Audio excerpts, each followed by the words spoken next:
تو نبی پاک صلی اللہ علیہ وسلم آپ صحن حرم کی طرف جا رہے تھے تو آگے سے ابو جہل آیا۔ جب اس نے دیکھا کہ نبی پاک صلی اللہ علیہ وسلم صحن حرم کی طرف جا رہے ہیں تو ابو جہل نبی پاک صلی اللہ علیہ وسلم کی طرف بڑھا اور آپ سے بدتمیزی کرنے لگا، آپ کو برا بھلا کہنے لگا، یہاں تک کہ اس نے ایک نوکیلا پتھر اٹھایا اور نبی پاک صلی اللہ علیہ وسلم کو زخمی کر دیا۔ آپ کے نازک بدن سے خون مبارک نکلنے لگ گیا، آپ زخمی ہو گئے۔ آپ نے ابو جہل کو کوئی جواب نہ دیا۔ نبی پاک صلی اللہ علیہ وسلم صحن حرم کی طرف روانہ ہوئے، اور جب صحن حرم میں پہنچے نبی پاک صلی اللہ علیہ وسلم نے آب زمزم کے ساتھ اپنا زخم صاف کیا اور اللہ کی بارگاہ میں سجدہ ریز ہو گئے، اللہ کی بارگاہ میں دعا کرنے لگے۔ اور ادھر نبی پاک صلی اللہ علیہ وسلم کے چچا حضرت امیر حمزہ، ابھی آپ نے اسلام قبول نہیں کیا، آپ شکار پر گئے تھے۔ جب شکار سے واپس آئے تو حضرت امیر حمزہ جب شکار کر کے واپس آتے تو بڑے اتراتے ہوئے چلتے، بڑے فخری انداز میں چلتے۔ تو حضرت امیر حمزہ گزر رہے تھے کہ دو لونڈیاں آپس میں بات کر رہی تھی کہ اگر اسے پتہ چل جائے کہ عمر ابن حشام نے اس کے بھتیجے کے ساتھ کیا سلوک کیا ہے تو اس کی یہ فخری چال تبدیل ہو جائے۔ حضرت امیر حمزہ نے جب یہ سنا رک گئے اور تجسس کے ساتھ پوچھا کہ کیا کیا ہے ابو جہل نے میرے بھتیجے کے ساتھ؟ تو جب ان لونڈیوں نے بتایا کہ ابو جہل نے آپ کے بھتیجے کو زخمی کر دیا ہے تو اسی طرح واپس لوٹے۔ آپ شکار سے بھی واپس آئے تھے، تیر کمان سارا ساز و سامان آپ کے ساتھ تھا، اور وہاں پہنچے جہاں ابو جہل بیٹھا تھا تو ابو جہل اپنے چیلوں کے ساتھ بیٹھا ہوا تھا۔ حضرت امیر حمزہ پہنچے، اپنا کمان نکالا اور ابو جہل کے سر میں مارا، ابو جہل کا سر پھٹ گیا، خون نکلنے لگا۔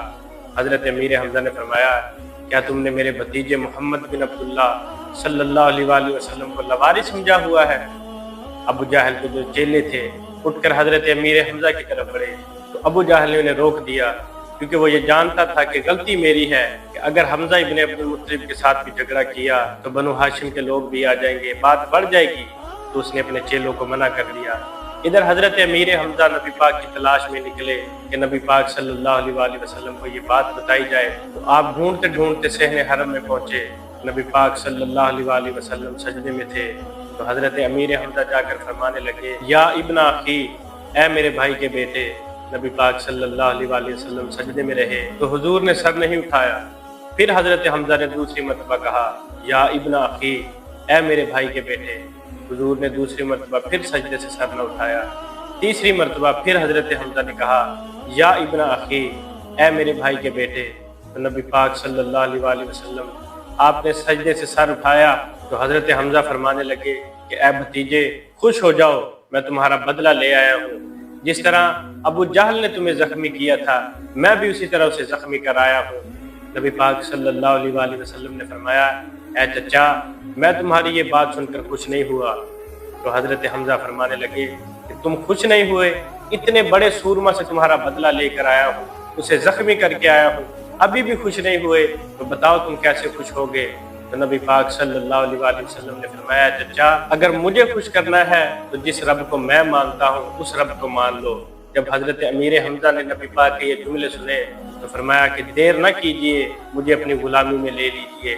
کلمہ پڑھا اور اسی وقت مسلمان ہو گئے، اور 39ویں نمبر پر حضرت امیر حمزہ نے کلمہ پڑھا اور مسلمان ہوئے۔ اور پھر اللہ رب العزت نے حضرت امیر حمزہ کے مبارک ذکر کو وہ عظمت، وہ رفعت، وہ بلندی عطا فرمائی کہ آپ کا ذکر صرف زمین والے نہیں کرتے تھے بلکہ آسمانوں والے بھی آپ کا ذکر خیر کرتے تھے۔ نبی پاک صلی اللہ علیہ وسلم نے حضرت سیدہ فاطمہ رضی اللہ تعالی عنہا اور اپنی پھپھی حضرت سیدہ صفیہ رضی اللہ تعالی عنہا آپ کو یہ خوشخبری سنائی کہ میں ابشرا اتانی جبریل فاخبرنی ان حمزہ مکتوب فی اہل السماوات حمزہ بن عبد المطلب اسد اللہ و اسد الرسول۔ فرمایا خوش ہو جاؤ، ابھی حضرت جبریل امین میرے پاس آئے ہیں اور مجھے خوشخبری سنائی ہے کہ حضرت امیر حمزہ کا نام آسمان والوں میں، کہ حمزہ کا نام آسمان والوں میں حمزہ بن عبد المطلب اور اللہ کے رسول کا شعر لکھا ہوا ہے۔ اور حضرت سیدنا عبداللہ ابن عباس رضی اللہ تعالیٰ عنہ آپ فرماتے ہیں کہ یہ آیت وَلَا تَحْسَبَنَّ الَّذِينَ قُتِلُوا فِي سَبِيلِ اللَّهِ أَمْوَاتًا بَلْ أَحْيَاءٌ عِندَ رَبِّهِمْ، کہ جو اللہ کی راہ میں مارے گئے